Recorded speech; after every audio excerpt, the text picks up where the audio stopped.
At Ketobiography, Robyn Dobbins and I aspire to share inspiring stories of healing. We illuminate personal journeys that demonstrate the life-changing power of the ketogenic lifestyle, empowering our listeners with wisdom while building a thriving community. Robyn, please introduce our guest today. Sure, Natalie. Today, I'm pleased to introduce a friend, conference buddy, and metabolic psychiatry colleague to Ketobiography. She is a mother, teacher, musician, holistic nutritionist, and metabolic psychiatry and neurology advocate. She specializes in natural health and wellness through whole foods, lifestyle changes, and integrative health practices, with advanced training in the therapeutic ketogenic diet for brain-based and psychiatric disorders. She serves as the community coordinator for the new nonprofit Metabolic Collective. Her passion drives her, and she emanates joy. I can attest that she has pulled me out of my shell on several occasions, and I can't thank her enough for her confidence, especially when mine was lacking. Please welcome Janet Ebos to the show. Hello, Janet. Hello, Robyn. I can't believe you were, like, when I was just thinking when I first met you, you seemed like, said, now that I know you, you're so confident in things, and seeing you in the cholesterol code. And it's funny, I guess people don't really know what's going on inside, right? Until you tell them. Yeah, right. I was like, you were like, oh, I can't wait to meet you in San Diego. And I was like, well, I'll be hiding in the back. So, and then you walked up and you're like, hey, let's go sit in the front. And that was amazing. So I needed that pull. So I still get very, very nervous and very hesitant around people because I don't have that confidence built up. But that's I'm working on it. I'm trying. Yeah. So and it helpful to have friends like you to push you and Natalie, quite frankly, to push me past those barriers that I've placed in front of myself. But this is not about me. This is about you. We're so excited to have you here to tell us your story, because I know that, you've experienced benefit for yourself with how you've changed, how you eat, but it doesn't necessarily stem from a self-motivation that, like many of us, we're mothers and we see something in our children, and so many times we feel like our hands are tied and we can't do anything, but you found something that works. So I'd really like to hear your whole story and share that with our listeners. Okay, thank you. When I knew I was coming on this Ketobiography, I thought, ooh, what is really my biography with this? And I went way back to when I first heard about Atkins, because my two older sisters were always on these yo-yo diets, and they were on Atkins, and I thought that was ridiculous, and kind of worked for a bit, and then they gained the weight back. And then fast forward, I hadn't heard of keto really, except for weight loss, as most people have. And I went off sugar and gluten. I had, when I think back, because I often say, oh, I've had a very healthy life, but I guess the migraines I had were pretty debilitating. I had my first in grade 6, and I thought I was going blind, the aura. And then they gave me pills or something. I can't remember. I just felt so nauseous during them. And then, so they kind of carried on throughout, where I would be vomiting, like it would be really bad migraines, and I had canker sores all the time. So I remember going off sugar. I started getting pretty health conscious. My mom was pretty health conscious, actually, and I found relief from going off sugar and gluten with the migraines, the cankers. And I heard my hairdresser was doing keto and she had to go through the keto flu. I'm like, well, that's a drag. Like, I was intrigued, but I didn't know anything about it for the brain. And then I was following a lot of health influencers like Max Lugavere, because his mother had Alzheimer's. So my mom had Alzheimer's as well. That's what got me interested in brain health. And Mark Hyman, these guys are fantastic. So I was following them, and the podcast, Drew Pruitt, and really great stuff on there. And it was Max Lugavere who was interviewing Dom D'Agostini, and happened to mention Ian Campbell and the research he's doing with bipolar and the Bouzouki group. and Matt Bazuki, and my son, who was diagnosed with bipolar. That's a whole other story in itself, like what we went through with that. They were saying a ketogenic diet was putting bipolar in remission. And that was the first I ever heard. And that was probably 2022. So, you know, fast forward, and I'm intrigued with the ketogenic diet because I did everything for my son. Like, he had his first psychotic episode in 2020 and sort of one every year. And we did everything from, he was very open to trying every kind of healthcare professional you could imagine, and even plant medicine, ayahuasca, because at that time it presented as a really severe depression. Dr. Daniel Amen Clinic in New York, brain SPECT imaging, just lots and lots of stuff. So I thought, okay, I'm going to do this ketogenic diet in, you know, to have the household ketogenic just to support my son. But he was on olanzapine, which is an antipsychotic at the time. And I was also training with Dr. Georgia Eid at the time. So I was able to ask her questions every week. And I knew that even from the training, getting into ketosis while on an antipsychotic can be difficult because it is already really harming your metabolism. So it didn't quite work, I know, because he gave up. And I do know during a real depression, he came out of his depression when we were doing ketogenic diet. And I'm like, you know, you're talking to me right now. You're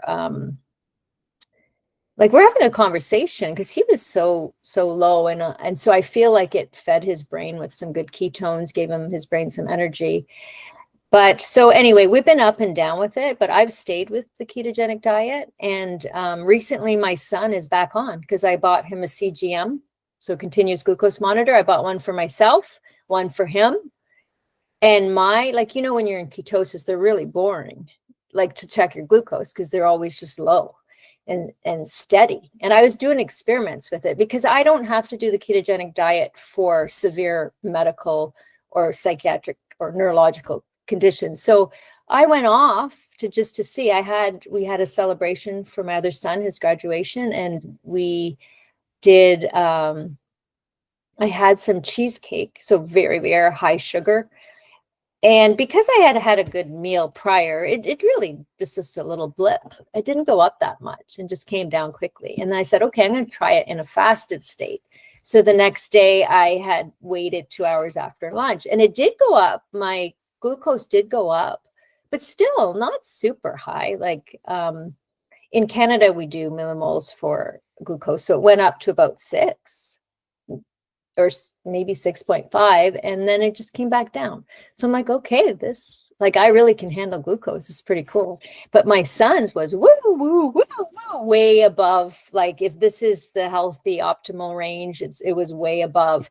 And that opened his eyes. He's a real mathematical scientific kind of mind. And that data really helped him. And it's something I think almost every person should do. It's 2 weeks. You buy it. We can buy it now in the drugstore in Canada. So I bought a 2-week CGM, and it's really helped inform my son. Now he's trying a ketogenic diet again and trying to keep his, he's starting to recognize what mania feels like, and trying to keep that at bay. And Matt Bazuki did a great YouTube, he has a YouTube channel. He did a great channel on keeping mania at bay. Or a great video. So that was really good for my son to see.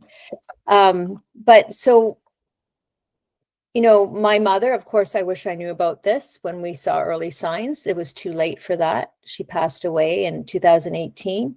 My son, I kind of, because I really believe in a lot of mindset as well, and the power of our subconscious, the power of the universe, of God, that you keep your thoughts and your words really high level, and your cells will listen, the universe will listen, and, you know, things will change. So I stepped back and let my son, I said, like, I think you'll be able to figure this out.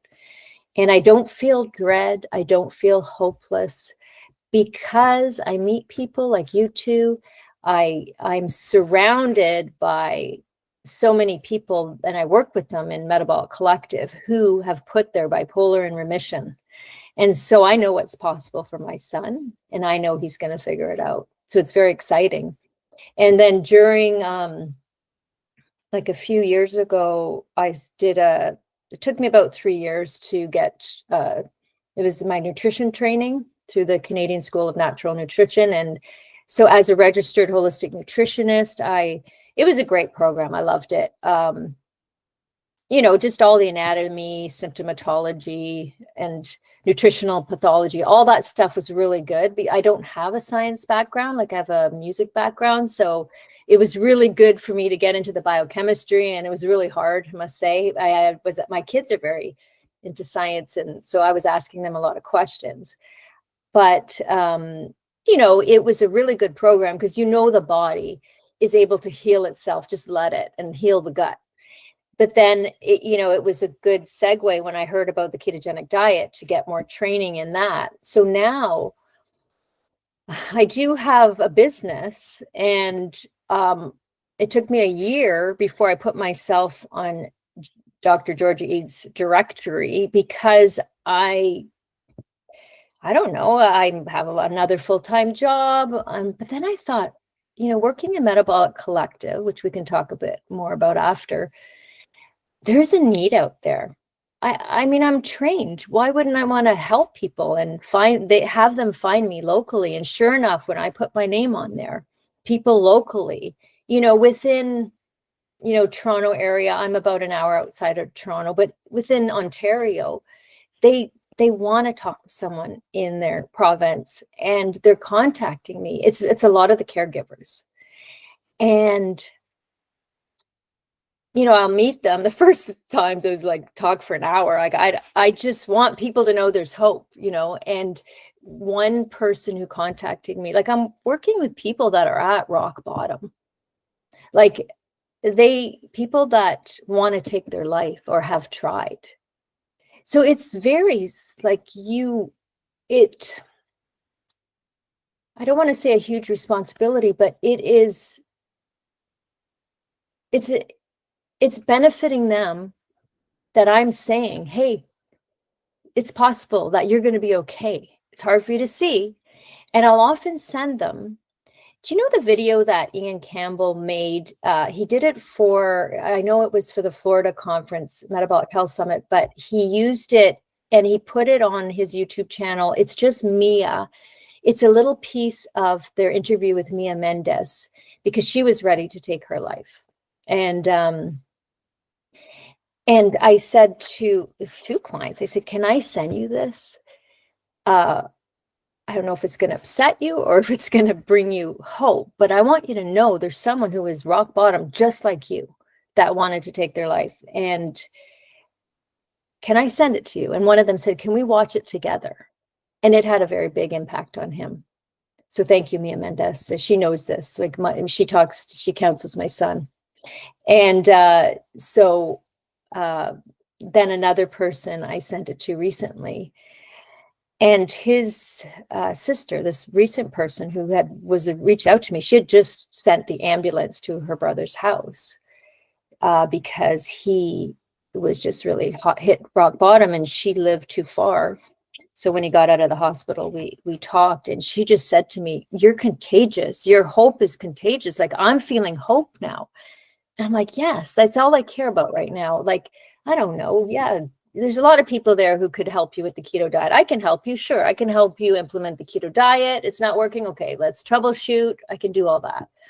But at this point, that makes me feel like that's my role right now, to say, hey, look what's possible.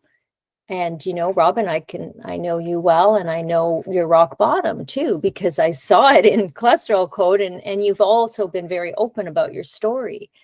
And there's so many people, Ian Campbell writes about it. So many people that are open right now about, like it used to be, you wouldn't talk about it. People are very open about it right now, and they're open about the recovery. So So there's I think my Ketobiography, because just here I am. I never told you about this part though. Why do I want to stay on keto besides the migraines and the cankers? It's my brain. Oh my gosh, you two ladies, my brain is like, I didn't realize the brain fog that I had. Like, how did I get through university? I never took anything in orally. I had to go home, crunch it. I would be nervous to speak in front of anybody because I'd lose my train of thought. Like if I had to go in front of, like, do a presentation. Like, I'm very outgoing. I like to do musicals or sing and, with bands and stuff. But to speak in front of somebody, like I could sing in front of somebody, no problem. I'll make up the words, but to speak, I would be very nervous because I would lose my train of thought. I would feel like I'd look dumb, and now I can remember, like, even if I play the piano and I'd have to memorize things for an exam or something, I'd have it memorized and then I'd forget it a month later. Now I'm playing stuff. It's really cool. I can play stuff I remember, and I sit down and I'm like, how do I remember this? I'm watching my hands. I'm, taking courses again and retaining things. So keto has helped me. It's helped my partner, Brian, and my sister, my one sister, used it for weight loss and in solidarity with my son as well. And she's finally lost, very slowly, but she persisted. And that's the way to lose it too, like not a yo-yo diet. And so a lot of my family have incorporated this way of eating, and it has helped us all in different ways. And just a side note, just the other day, I saw Denise Potter talking about migraines, that it's really very, she sees a lot of, like a very high percentage rate of it helping people. And she said, and then they can go off the diet. I was surprised. I'm not going off it, like, just because of my brain, but, and I don't, I don't have to be super strict, but I still am. I don't, like, that cheesecake I ate, it was more of an experiment. It was nice. I enjoyed it, but it was still downstairs when I was done my experiment, like in the other fridge. And like, I wasn't trying to sneak down there and have more. So I don't crave that sugar. I had a real sweet tooth. Yeah. And so here I am, always just really in the movement of this, trying to raise awareness and access through my own business, through Metabolic Collective, through to anybody who would listen to me. Some people, my colleagues, might come up to me, which is pretty cool, and ask me questions, but you can't give unsolicited advice. People are not that interested. I post, like, my Instagram is a little more my personal side, whereas X is just the metabolic psychiatry community and neurology. But on Instagram, every once in a while, somebody will kind of reach out, but mostly they're not, because they're not that interested or they don't have a need. But I think mostly it's about statins, because I'm very vocal about statins on there because of my mother. And so some people have come to me and said, hey, they want to put my mom on statins. Can we have a chat? I'm like, oh, yes, we can have a chat. Yay, somebody wants to listen. So that's, I think that's kind of where I am today and how I got here. It's really cool. Yeah. I decided that instead of saying you're a holistic nutritionist, you need to change it to hopelistic nutritionist. Oh, hopelistic. Yeah. Ooh, good one. Yeah, there you go. You can have it. You don't even have to tell anybody I came up with the idea. And It's also yours. My daughter works in the office of a chiropractor, and he said to her, he always says to them, no matter how hard the case is, he always says, oh, we can fix this, right? It's like a doctor who says you have 3 months to live and then you die in 3 months. Or a doctor says, you know what? I know one person that got through this, or there is a chance. There's so much power in hope. And I think Yeah. that's where we all are with this, is that we want you to know that there's hope. You're not at the end of the rope. There's hope. And we're all just screaming this and to whoever will hear it. And Yeah. of course, yes, so the person needs to be ready to hear that and willing to put in the work, but there's just power in knowing that it can be different and that changes can be made. So I wrote down a whole bunch of stuff while we were talking, because it's interesting because, you know, yeah, you had a couple of like physical things that, you know, led you toward this path, but it was really just like preventative. And I don't know that most people are going into the ketogenic diet thinking, I'm looking towards the future. This is what's happened in my family. I don't want it to happen to me, so I'm doing this. And you have a special passion, and I think you're doing a really good job. You have a passion for the neurology component, and you're bringing neurology and psychology together, because they are so very closely related. That's a part that I'm very interested in, because now I know your mother had Alzheimer's. Did your father have it as well? No. Okay. So you're being protective because of this potential that your mom may have genetically given to you. And now your sister, that's exciting to know also that your sister is following it. Has she thought of it in that way, or is she still just thinking weight loss? No, And, no, what do you think about the neurology piece? Because I think that part stays quiet a lot. I'd really like to hear more about that. Yeah, and you're hitting the nail on the head there, Robyn, because we do like in Metabolic Collective, which is, you know, raising awareness and access to the metabolic therapies for psychiatry and neurology. We have a work stream just for neurology, and part of that is getting people's stories out. So Metabolic Mind is starting to share stories, like Mimi Rogers had, it's Parkinsonism, and that reversed and things like that.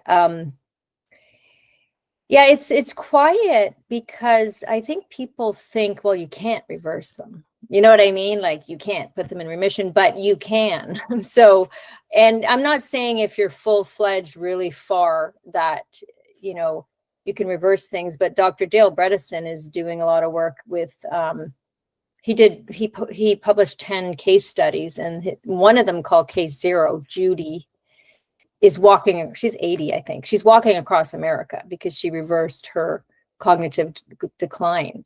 So Judy Walks America, I believe, her website. And she and Eddie Rodriguez is doing a lot of work. He has a YouTube channel.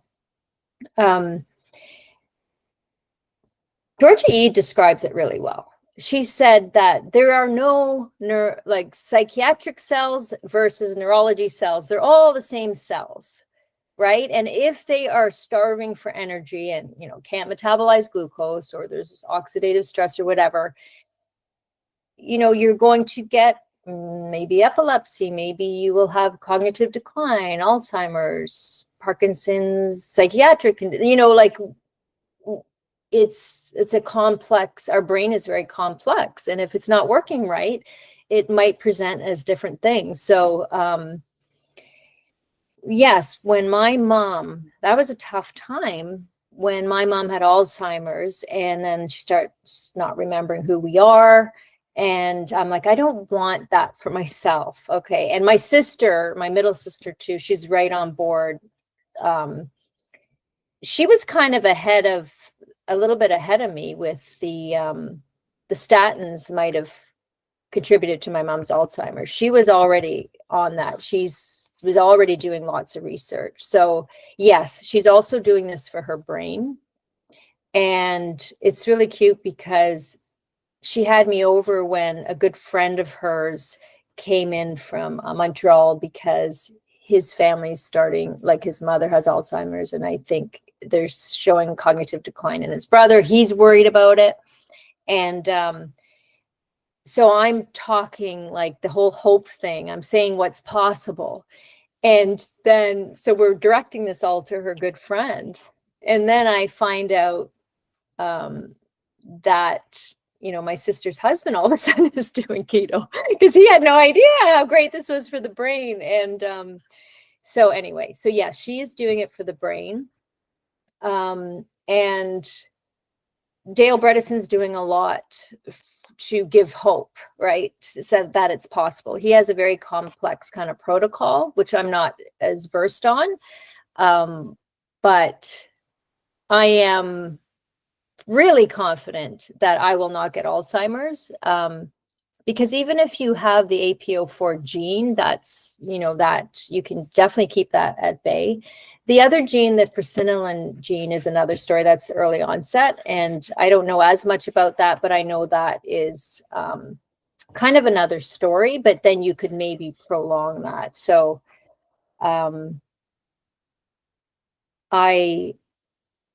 same with like MS is Parkinson's, Huntington's, ALS. A lot of these can either keep, like you might have the gene, but you can keep it at bay, like, so there's a lot of hope in the neurology side. It's very quiet though. But for those interested who are listening to this, follow Dr. Matthew Phillips. He coined metabolic neurologist. And he's he's listed on the Metabolic Collective website. He's lovely.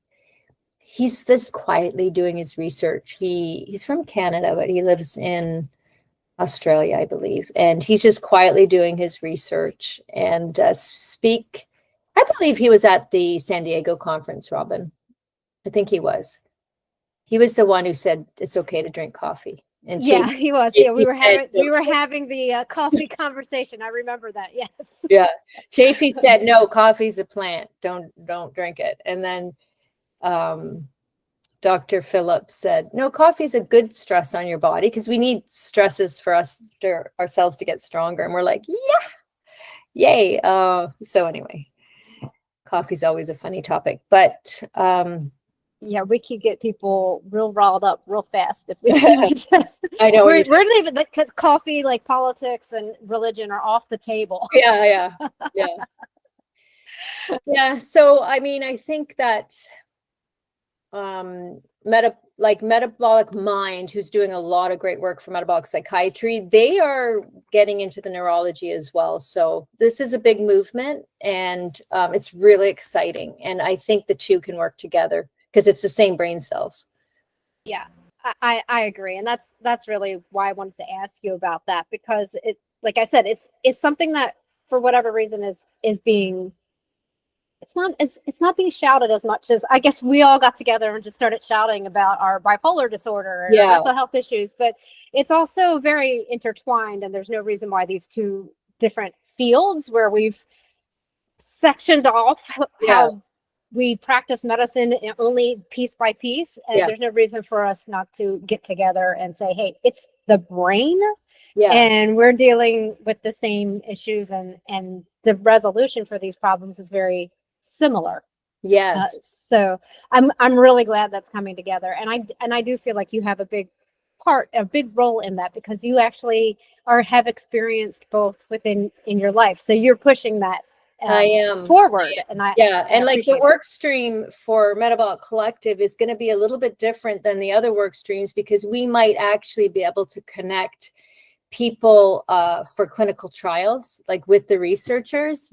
There's no problem with that in metabolic psychiatry. It's like that, it's just gone up exponentially. So even just to support clinical trials to help, so just matching people with the scientists and the researchers, even that could be a goal. So anybody listening with any neurological disorder, reach out, because we want to connect with people.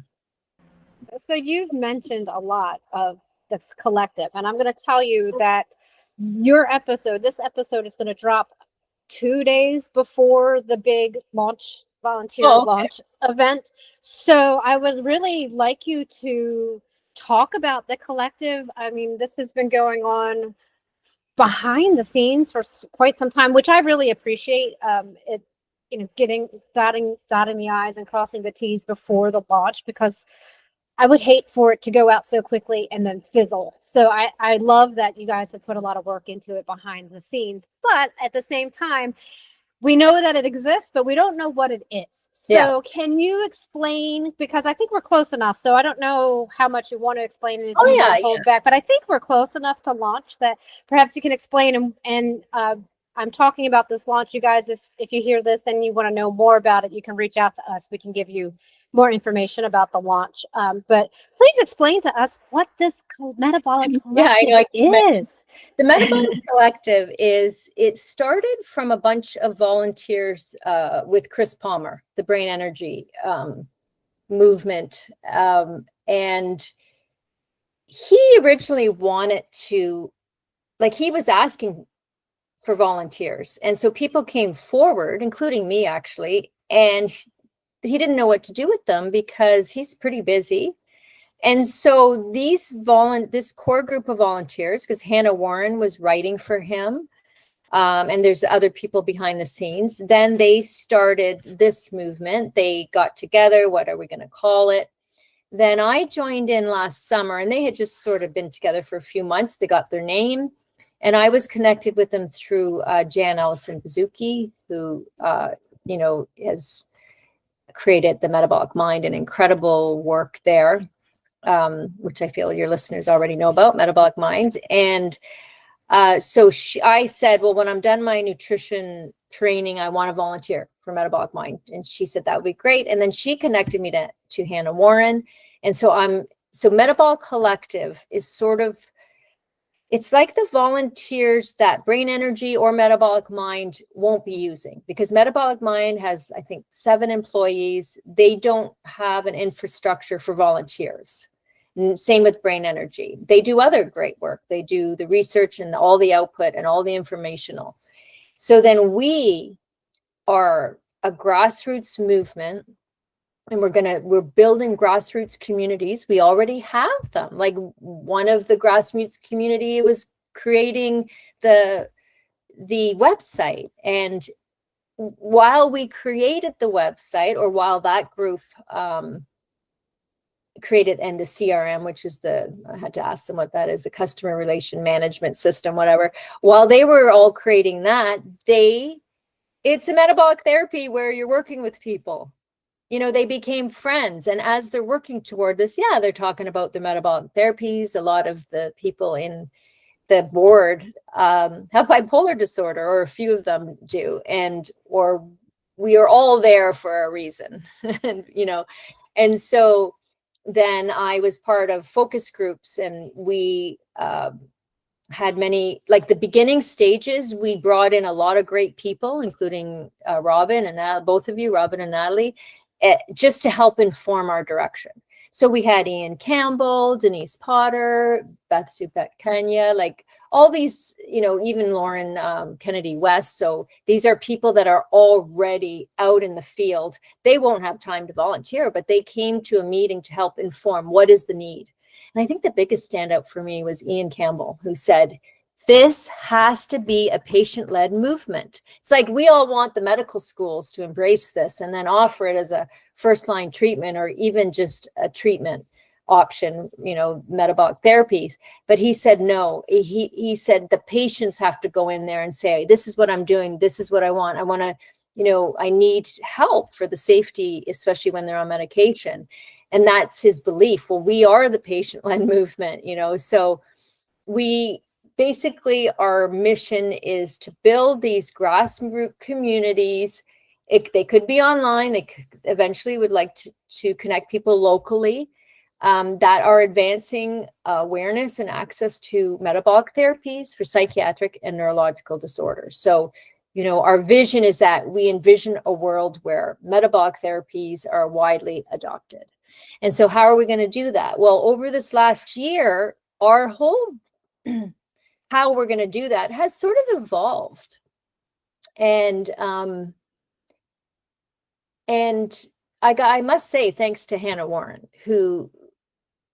she's brilliant. And I feel like I'm part of it, more like her sidekick, because she's got the ideas and the vision. And I'm like, okay, let me help you do that. Let's take some of the load off you, and I can do all the little stuff. I meet with the volunteers. And right now, we've had about 120. There's a forum on Metabolic Collective website, which is metaboliccollective.org. And that's just with a little box on Metabolic Mind. Just you scroll down and people are intrigued. Really talented people have come forward. And so we have been utilizing some of the talents to help us, with the website, the infrastructure. We have the nonprofit, I always forget because it's American, the 501c something, sorry. 501c3. Yeah, 501c3, like all that took a lot of time. The first people to donate were us. So we're all volunteers. So all the board members, we all made donations, and this would allow us right now just for little operational things. And, we've accomplished a lot, and we try to meet in person once a year. So we met in Chicago. My partner and I drove down to Chicago. That was the second meeting. First meeting was in San Diego. And then we meet, like the board meets quarterly. But then there's a behind the scenes, like Robyn's involved with one of the work streams. So there's all those other little meetings. So okay, so let me try to explain, because people are like, what do you do? And so, for example, I think one of the really exciting ones is I don't know if we're going to change the name, but if you go on the website, you're going to see Advocates for Access, and Natasha Smichaels, who is a registered psychiatric nurse who put her ADHD in remission. She's leading this. And so say you want to present this to your local church or library because you have a lived experience. And I know Christina Cook, who you just interviewed, she went into her older son's high school psychology class, or I can't remember what the class was, and she presented. So this would help her, where we have a template set up where people can use it. And Natasha's creating a whole library of slides depending on who you're presenting to. So you have a template, and she's also going to do some training videos if you're not comfortable presenting. So there's a great example of a service that we could provide for free for people that want to present. They can sort of delve into that. That's coming up. So July 30th is sort of our little webinar, and you can contact me and I can send you an invite if you're listening to this before July 30th. You can still contact me because I can send anybody the webinar. Like we're going to do a little video of our work stream. So there's one example. And then Robyn and Stephen T are going to be leading. We will have some social platforms on X and Facebook to talk about Think Plus Smart strategies from Metabolic Mind. Then we have a neurology work stream right now. And that's sort of what I said about connecting. We have a big, we're dreaming big, but we do want to connect people with clinicians and just raise more awareness of this and bring people together.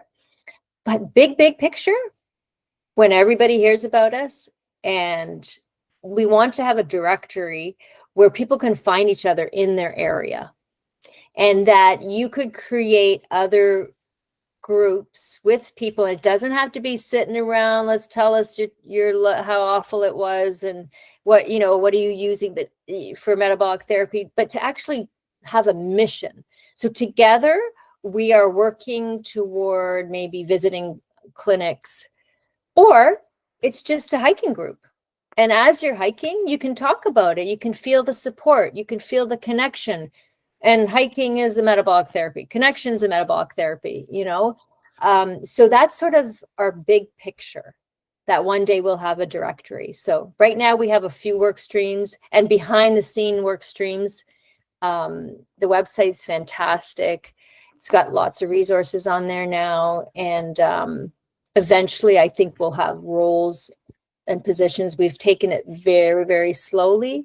We have a legal team that volunteers, and come on, everybody, let's get together and raise awareness, and eventually if we have donors that and it's not about asking people for money. That's not what we're about. We hope we find some donors that, philanthropists who believe in this. And then that kind of money we would use maybe to support people to take training or to get training to be a leader in their area, things like that, scholarships and maybe even, I don't know, like we're kind of like just evolving and seeing how this works, but it's really coming together beautifully. So that is the Metabolic Collective.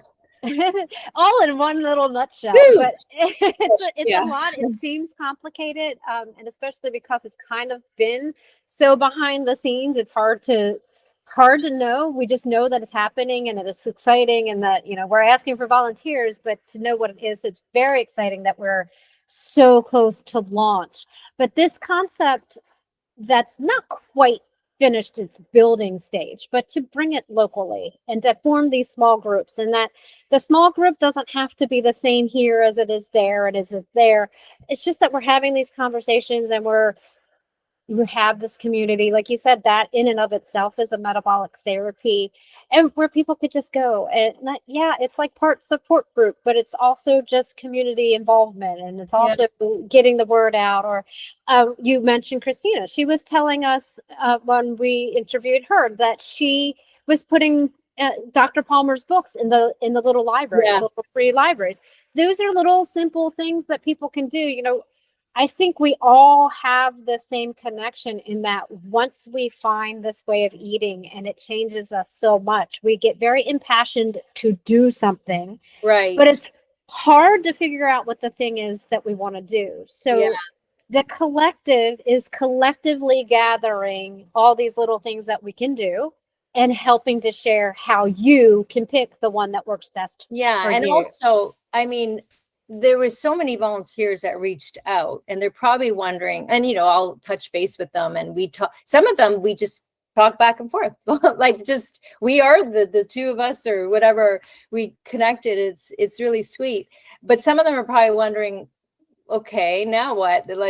They're anxious to help, but there wasn't really anything they could do at that time as we were developing. So that's why I'm so excited to be able to reach out to all of them again to say, okay, we're going to have a nice meeting on July 30th. We'll send you a video of our work streams, and then we can have an interactive chit chat. So I'm looking forward to that. But just on the line of Christina putting the brain energy in the little libraries, I just one day bought 10 Georgia Eats books, Change Your Diet, Change Your Mind. I just bought 10 books. No, I think I bought 4 or something, and I put it on my Instagram, and I said free complimentary books. And then people reached out to me. Oh, are they gone? Are they gone? I'm like, ooh, people are interested. But even though they were gone, I would just say, no, I still have one. And then I just bought. So I think I ended up buying 10. And anybody who asked, I gave them one. So that was my little way of spreading this word among people I know. And so I love that little idea, the little library, putting it's really libraries. It's a simple, I have one in my neighborhood, and when I walk past it, I'm always like, I should put a book in there. And I've never done it, but it's such a simple, easy way to, and I live in a neighborhood that it's like a lot of people are just, let's say where I live, people don't have the same views about eating meat as I do. So, yeah, I think if I put that in there, it might be a shock to some systems, but it would be nice to do that. We thought, Christina and we were talking about this, and I said, actually, you should write your story in there. And so she said, oh, that's a good idea. Like if we ever have, we could have this little campaign with all our volunteers where we all do it on the same day, but everybody write your story. And it's just like, it's a human being. It's not just, oh, some book by some doctor or whatever. But like, hey, I live in the neighborhood, and isn't that a cool idea? Then you're like, oh, I'm going to read it. I love that idea. Yeah. Love it. Well, I guess now I have a mission to do that, because I have one down the street. So I definitely need to. That's such a beautiful idea. I was listening to a podcast that I was just curious about it. But when they mentioned carnivore, they the expert, and I cannot remember, but anyway, they're like, oh yeah, I don't know why like people do that to lose weight and it's not sustainable. And I'm like, what? Like, Robyn Dobbins is not doing that because she wants to be carnivore. Like, it has like turned her life around. It's transformed her. Like, I want people to know that. And I try not to get judgy, but it's like you need to get informed because people have suffered so much. They don't want to be carnivore. Like, you know what I mean? It's not like I really want to eat animals. I love animals, but it's not I want to eliminate absolutely everything that I once found joy eating out of my life. yeah, I have to eliminate all of those things I if know. I want to enjoy I life. want people to know that it's like, it makes me want to cry, that like of joy of the people that have reversed their autoimmune, have reversed their psychiatric illness. And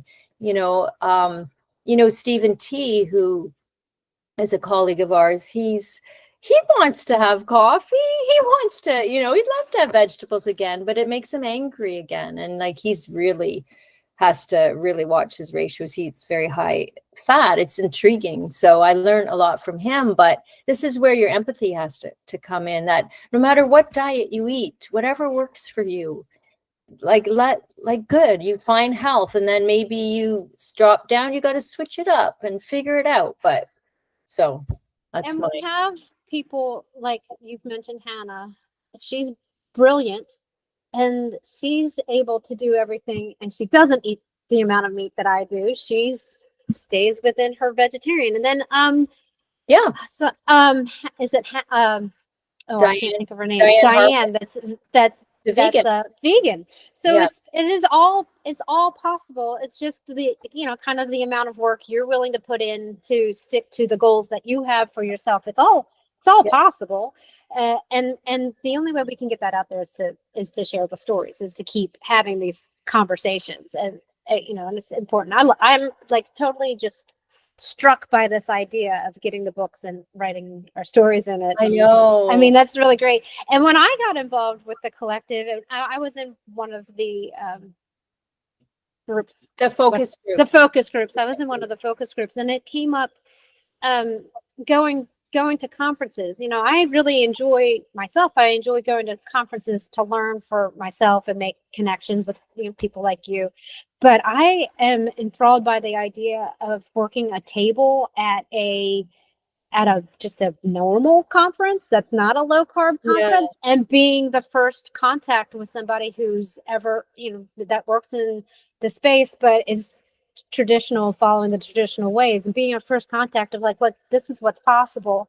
So I know that's not happening immediately, but I like seeing that vision of the future. Like this has the potential of really becoming something massive. It's just whatever we, the volunteers, want to put into it. The options are endless. We can just keep going with it. So it's really exciting. So and you did talk about things that are metabolic therapies that aren't necessarily food, and we were talking about going for a hike.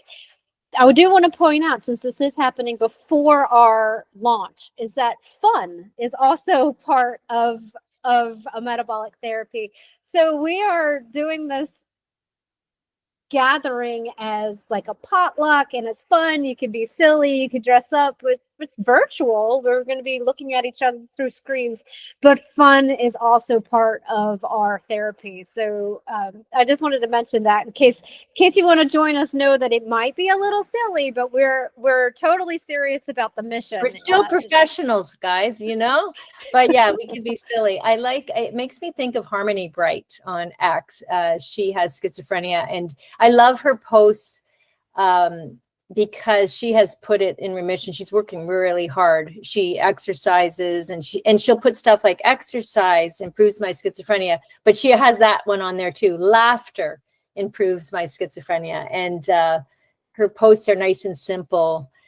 But yes, we joy and connection.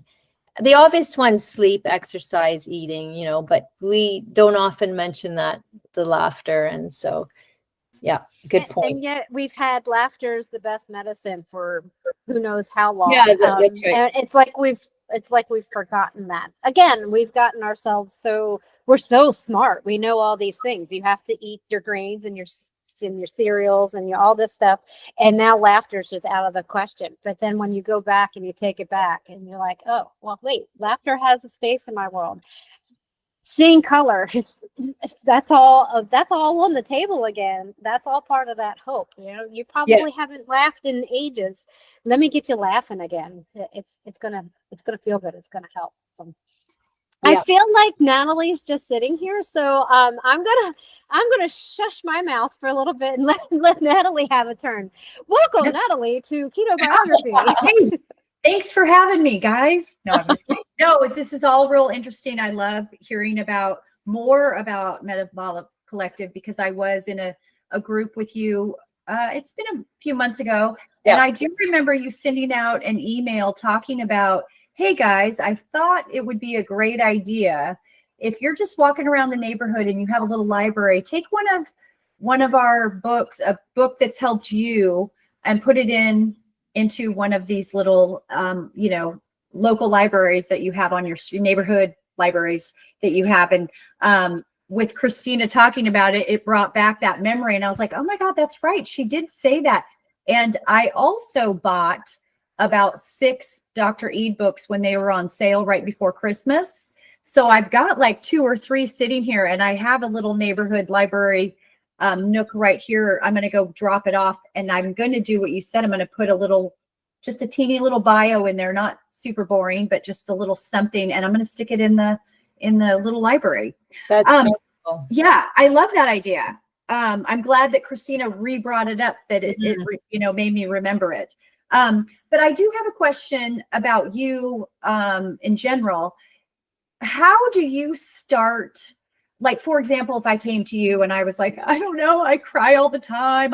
Whatever. I don't know. I don't have a diagnosis because I've gone to therapy, but they just want to put me on some meds. How do you start somebody? Like, what is your approach to, starting with a new client, if you will? Mm-hmm. Well, most clients that find me, pretty much almost all of them, unless they're like a colleague of my partner's, or my daughter is a personal trainer. So if she, they might have diabetes or something, but otherwise, most people find me because of psychiatric illness through George's directory. So they already know about the ketogenic diet. Actually, and especially if it's a caregiver, man, these guys they're on top of it. So I always have to start where the client is, and they have to want this. Can't be their mother that want it. But so if they are very high carb, then we just say, let's start with breakfast. Are you willing? Does that sound good to you? Like, you really got to meet them where they're at, because it can be overwhelming, because their brain also cognitively is not working well. If you have bipolar, you also have often a diminished cognitive capacity. So everything, even showering, brushing your teeth, is overwhelming. So I try to say, do you have a support team? Because we need somebody to cook for you if you're willing to do this, because cooking is too much. So if they are going to cook for themselves, we start with their first meal of the day, whenever they want it, if they want to eat it in the morning, I don't talk about fasting or anything. So maybe it's just their breakfast that they change for the next 2 weeks. If they're already in aware of lower carbs, then I start tracking, like, you can go on Chronometer. Let's look at your ratios. And are you willing to buy a ketone meter like Keto Mojo? Are you willing? Because that really helps a lot. So it really depends. One client has a delivery service because he's just not capable of cooking for himself. Like, this is the one who's really rock bottom. Life is difficult. So I looked at delivery service where I could see keto, which ones they say keto, right? But I looked at them. I'm like, okay, these 2 are pretty good. I could trust them both. So he's going to do a meal. I said, are you willing you know, as a male who's not females in childbearing years, that's another story. You don't want to fast too much, but if it's a male or a menopausal woman, like, is 2 meals a day good for you? And they're usually like, the guys are like, yeah, that makes life easy. And, you know, they asked me recently, I go out with clients, is a cheat meal okay? I'm like, no, like, it's not. Like, don't feel bad, because it's not his willpower at all. He's just thought it'd be more convenient. He's good. He's ready to do this. But I'm like, you don't have to. Like, I go out, look at Robyn. We went out for dinner in San Diego, and it's like, I'm sitting with these carnivores, and it's like, they have no problem. Like, it just, if you eat meat, you just order a couple steaks and nothing else and some butter. You know, I said, or a burger without a bun and a salad. Like I said, it's not as hard as you think. We do it all the time. So basically, to answer your question, Natalie, is I have to start where they are ready. You know, if they're diabetic, then we don't have to really count the ratios as much. We just got to worry about lowering the carbs. It's not as precision. Just let's get your carbs down. Let's just do it really slowly. Eat the same. You want to eat your rice and your bread for dinner, just start with that. So that's how I start, with the first meal of the day. And also, if you win that first meal of the day, you're actually not that hungry. Like, you don't feel like snacking. And I try to educate them on snacking and how the body, just let it rest. It can heal itself. Just get it. As soon as you eat something, woo, digestion, number one. Okay, I'm going to heal everything. Nope, eating again. Like, people snack so much, right? Right. So, but they're hungry. They get hangry because it's pathological hunger when you eat very, very high carb dinner, or high carb meals. So, and yeah, that's how I start. And I just feel it through. And, you know, some people want to meet me every week. They like that accountability. I check their chronometer. I'm like, okay, we got to get into therapeutic. I always say 6 weeks, 1.5 to 3 millimole consistently. And people are like, okay, I can do that. I don't want to make it too overwhelming. I know you really got to do the 3 month to say it doesn't work. You really got to give it 3 months, like in therapeutic ketosis. But so I find tracking is very motivating for them. And also the 6 weeks isn't too overwhelming for some people, because they think, oh man, I got to like eat like this. My friends are having pizza and whatever. It's like, just 6 weeks, you know?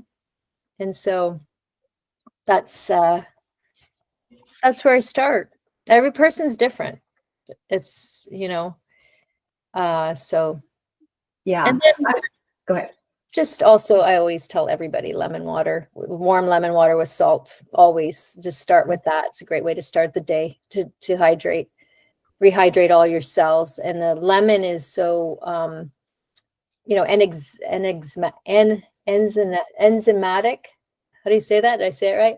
But it's just so great. Like, if you have lemon juice on an empty stomach, not a lot, just like half a lemon in warm water, you're kind of getting rid of the damaged proteins. But if you have it on a full stomach, then it's going to help you with your digestion. It's still good, but it's digesting damaged proteins and stuff. So, and it cleanses the liver and everything. So I always, no matter what the client, whatever their goals are, I always tell them to start their day with that.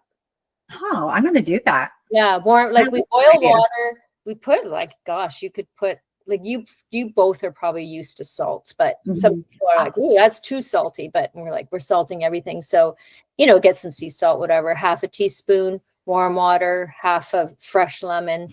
And it's a great way to start the day. Please tell your client that might think it, you know, he can cheat or whatever. I just came back from a very heavily vegetarian country, and I was able to eat keto the whole time. And I'm a carnivore. It was a little harder to stay just carnivore, but I was able to eat fish with, you know, I asked them, they thought I was crazy. I was like, please no potatoes, please no, you know, this and that. And they were like, no vegetables? And I'm like, no, I'm good. And, you know, every once in a while I would have a little bit of broccoli maybe, but it was so doused in, I don't know what, more than likely seed oils. But just in 2 weeks of having, and there were some sauces I couldn't avoid in certain things where you're like, oh, well, it's just a 2 week time. Just in the 2 weeks, I felt myself getting anxious again, just in a very short amount of time. And I don't know if it was the seed oils. It's kind of the only thing that was the constant, right? They cooked everything. I realized in the morning they were cooking my eggs in seed oils because they cooked it there. And I was all, oh my gosh. I walked over and I grabbed some butter, which I don't know for sure if it was real butter because it just said, I don't know. Yeah. And I was like, can you please cook in this? And they were very nice and they did. Yeah.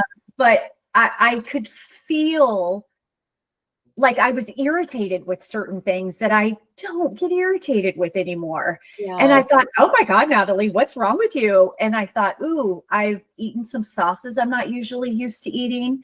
I'm eating a lot of seed oils. I'm sure that everything I had was cooked in a seed oil, right? Because I had to eat out. It wasn't, you know.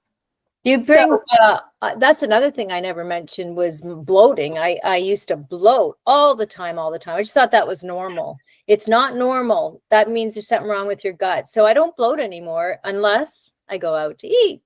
And seed oils probably, no matter what I order, sometimes, some places, I try to go to the earth to table kind of places like the farm to table. But also, Natalie, do you ever bring like activated charcoal around with you? Because that's really good. If I eat out, it's an old grandmother's thing. Like it's a chelator, so it'll pull out toxins. So if I feel myself bloating after I go out to eat, I'll take 1 or 2. You just got to drink a lot of fluids though, because it can constipate you. But yeah, it's a natural way to pull out toxins if you eat a crappy meal or seed oil. And my kids take it before they go out drinking. Some of I have 3 kids and they're all in their 20s. So they don't really drink heavily, but especially when they were in university, they brought their activated charcoal. So that's a little trick for you if you are stuck having to have oils or you don't know what the restaurant uses. Yeah, for sure. And I brought charcoal with me because, you know, there is a Bali belly was the thing. Like you had to be careful. You can get real sick from, you know, eating the things. And so I brought some with me, but constipation is my issue. So the last thing I need is to take something that causes that. True. And a lot of us that were, because I was a little retreat, a lot of us suffered from constipation while we were there. Or the other. A little bit too much. So it was like nobody was normal when we were there. They were like, oh my God, you know, we were just complaining about our intestines the whole time we were there. But I didn't realice the charcoal. It makes me really want to go. Well, you know what? That was just a small portion of it. I know, and because I've eaten this way very strict for 2 years, I probably noticed things that other people didn't notice. Right. Yeah. So just for me, it was fairly easy to stay wherever I go. It is easy for me to stay on track because I am mostly carnivore. But it was more difficult when you have to think about that when you're going to a country that's they're all vegetarian. It's in their religion.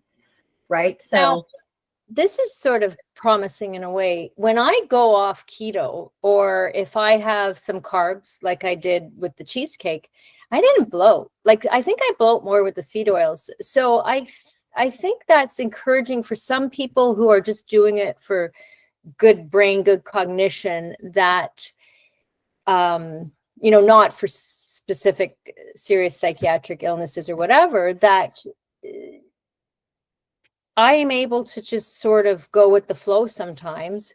And even have, like, say, sourdough bread. If I go out and all they have are these sandwiches, I'll take the top off. Sometimes I'll eat it and I don't bloat, even though gluten used to be like a big issue for me.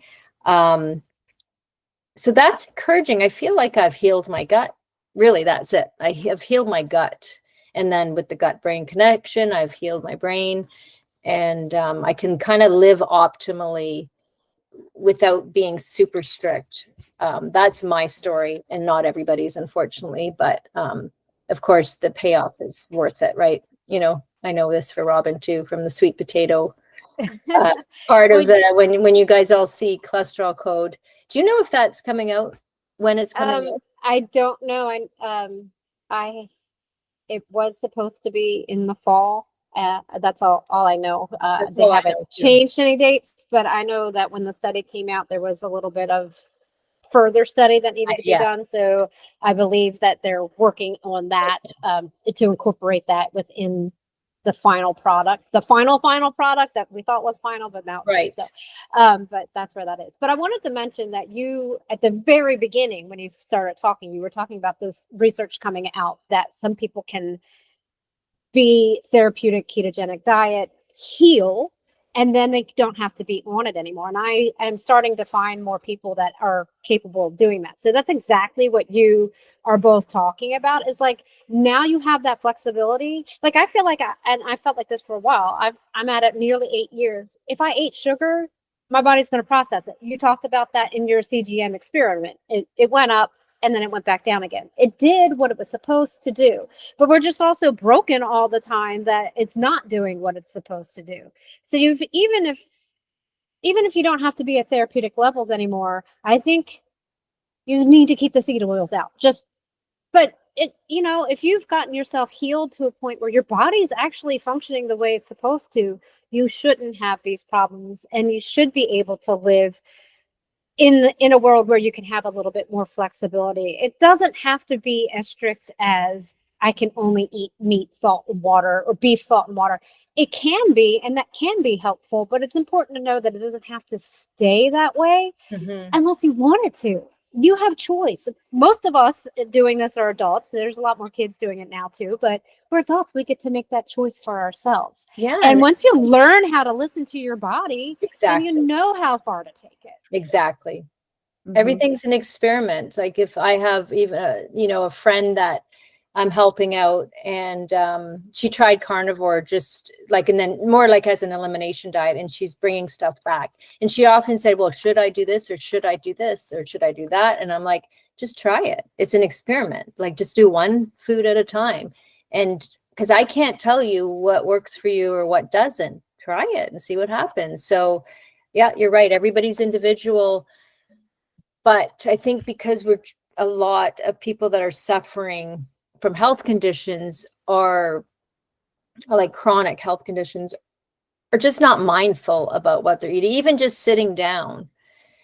Like, I think the biggest thing I learned from my nutrition program, or the biggest change I made, is sitting down and being mindful when I eat. And not standing, and just being grateful and chewing my food. I chew my food way more now. And now, like, my partner Brian used to like say, how you just wolf that down, I'm still eating. I'm like, oh, well, now I'm slower because I understand the digestive system now. So being mindful, eating slowly, being present, whatever it is. If it's a cake and you're eating the cake, you're being present, versus just like mindlessly watching TV and then you're eating more than you should, like depending on where your health journey is. But elimination diet is really a great diet, with carnivore being the start of it, honestly. And then you start introducing food. I've done elimination diets, one that was created by somebody that works with Mark Hyman, and the book is called The Elimination Diet. And Malter, I think his last name's Malter, or no, that's that. Anyway, sorry, it's been a while since I read it, but I did that. And it didn't start with carnivore or anything, but I did that diet, and it was good. Like, I'm always, like, as a nutritionist, I was always experimenting with stuff. And so I did that elimination diet. I did vegan for 1 month, whole foods vegan. I guess there was some pasta, and I got so bloated. And it's like, oh man, I never had a super flat stomach, but I couldn't get that back for a while. So I don't know. But I have experimented. I did vegetarian for a couple of years when I was younger. And then I got pregnant with my first. I'm like, oh, am I really good at vegetarian? I don't know. I just didn't have the confidence. So And I didn't know as much back then. So, but I've tried many, many things, and eating lower carb, I'll just call it that, because I got to guess what? Oh, this is because Keto Mojo at the time did not ship to Canada. I bought way too many strips. Didn't realize they only last 3 to 6 months, because it's very sensitive how it can test. I had to throw out. Like, I bought way too many, because thinking, oh, like, because we do have family in the States, and then I was able to get it shipped. But anyway, it was just had to throw it out. So I haven't tested my ketones in so long. So I just ordered fresh ones now that they ship to Canada. So I'm curious where I'm at, but I feel great. I feel really good. I just love my brain now. So whatever I'm doing, I'm on the right track for myself. I can handle some foods that I couldn't before.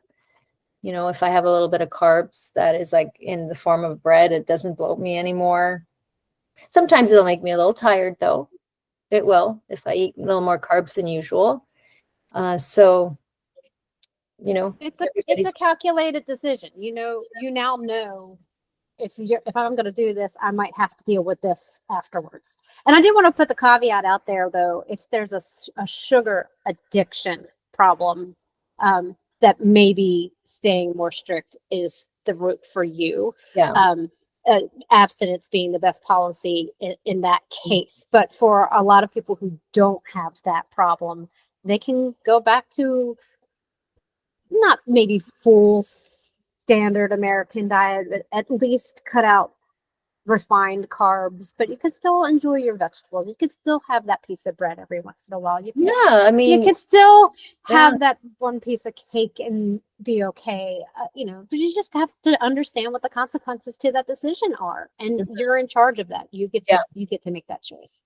And I think also to that point, it's what you said, a few minutes ago, Robyn, about being broken. Even our children are broken, right? And so when they're going to 30 birthday parties in a year because their classmates are all having a party and they're each having cake and pizza and, what we do at kids' party, it's just what we do. And a goodie bag full of candy. And a goodie bag. Yeah. And the guests need presents too, obviously. This is how it works now. Exactly. And so when you're doing that all the time, it's how can you not have an addiction to sugar, right? And so if you can get to that place that Janet's talking about, and you can start introducing, maybe it's okay to have, pumpkin pie for Thanksgiving because it's once a year. That's what we were sort of, I feel like it's a treat, but our treats have become something that we indulge in every day, all day. Yeah. We don't treat them as a treat. We're treating them as what we hope to be food, and it's just not food. Or like granola bars, right? When I was a young mother, I thought that was healthy. That's a great healthy snack, but it's not a healthy snack. It's a treat. Here's a treat after dinner, but not as a snack in between. Oh man, if I knew, like I would go back and do my parenting a little bit different, but I think I was better than a lot in some ways, but still I was off, like with those plays, the yogurt, sweetened yogurt and the granola bars. It was so convenient, but I would do things. This concept that kids don't have to chew anymore, everything can be smushed up and put in a pouch so you can slurp it. Like, yeah. What? And that doesn't make sense. Their jaws go in, like they don't develop it. I love the new, I see younger mothers I forget what it's called. There's a name for it, but they just feed themselves with their hands. I love it. And I'm so happy that if my kids ever have kids, then they don't have to buy those mushy things or make everything mush. Like the kids will know what to do. And it gives you that connection to food. Like this was long before I was in college, I think. And I had a friend that always ate her food in a bowl. And I was like, why do you eat your food in a bowl? She's like, because I just feel connected to it. she could hold it a little Yeah. closer. She could scoop it a little. Just that connection with food. I often eat my food in a bowl because of that. Because the way I can just kind of hold it closer and Yeah, be close nice. to it. It's just these little things that you don't think about. But yeah, standing up and eating or grabbing something on the go, like that's not what we were meant to do. We were meant to be communal. So we Yeah. shouldn't be grabbing our food and going. Yeah. And all those, nutrient dense foods we eat, if we are not in a sort of parasympathetic state, we're not absorbing those nutrients. So, I've had clients say, oh, well, they are low on iron, so they better eat more iron rich food. I'm like, not really. Your probably gut just isn't absorbing it. Like, we got to fix your gut and then you'll absorb the iron and, you'll be good. You don't have to take supplements, but, and eating on the run doesn't allow for that. It doesn't allow for your body to really absorb the nutrients and digest properly. So the gut is everything. It's so important. We've gone over time. And now we've touched on a subject we could probably spend another hour on, but perhaps we just have to have you back, and everybody we talk to, we're like, oh, we need to have you back. I'm not a long form person. I like these. Yeah, no, time flies when you're having fun. It does. It goes fast. Are we still recording right now? Yeah. Oh, okay. Don't say something you don't want to. No, I can still say this. I'll tell the world. You guys are hilarious because you won't be able to see Natalie and Robyn apparently when this recording comes out, but I can see them in the background. And Natalie especially, she's a mover. Like she's like she has really good body language. So I just thought I'd share that with all the listeners. Yeah. So if you want to see the behind the scenes stuff, you got to come on and tell your story. And then you can see us acting like goofballs behind the scenes. Yeah. I used to have a deaf friend that said, you need to be an interpreter. You got to be a deaf interpreter for the deaf. And I was like, oh, I don't think I would get away with that because my face just tells the story. I can't help it. My face has an outside voice. So right. And if you interpreted something, but you didn't agree with it, your face would show it, right? Yeah. Totally.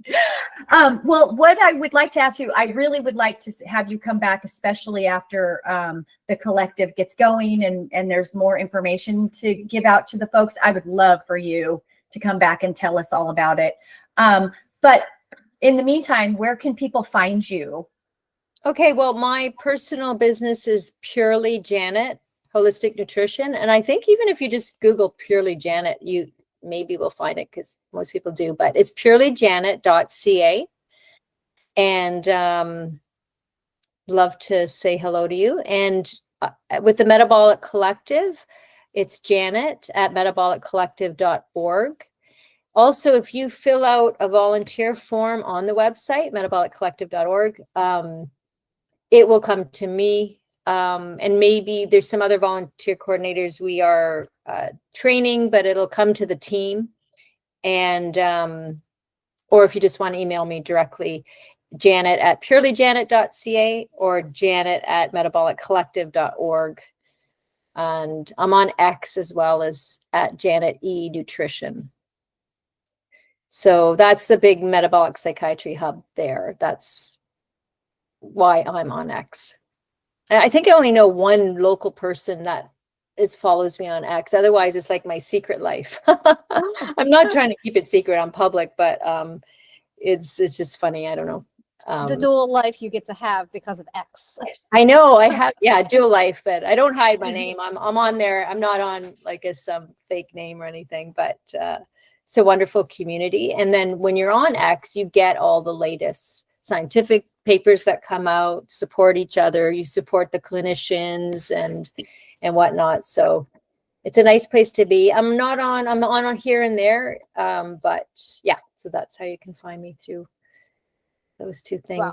And if it wasn't for X, I don't know that we would have met each other. So you reached out to me on X right before that right before the conference. And so now look at us, we're doing stuff look at together. us. So We're working together. It's so cool because I had seen you on Bipolar Cast, and then I found you on X, and so that's pretty cool. So yeah, as much as we all hate social media, it does serve a purpose. It does create a connection when we didn't think we had connection before. So it's growing and it's getting bigger. And with Metabolic Collective, those things are happening to try to create community, because community is just so important. And we're all kind of disjointed on our own socials. So it'll be fun to see what happens when we kind of bring them all together. Yeah. So we end every show with the same question of our guests. So I'm going to shoot it at you right now. What key insight can you share to help others write their keto biography? Insight. Well,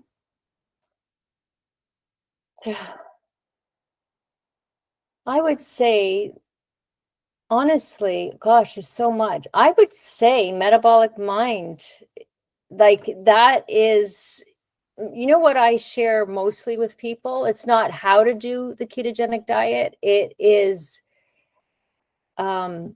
it's actually not my insight. It's everybody else's insight. And so the biggest link I share with people is not just metabolicmind.org, but it's the explore the strategies under Think Smart.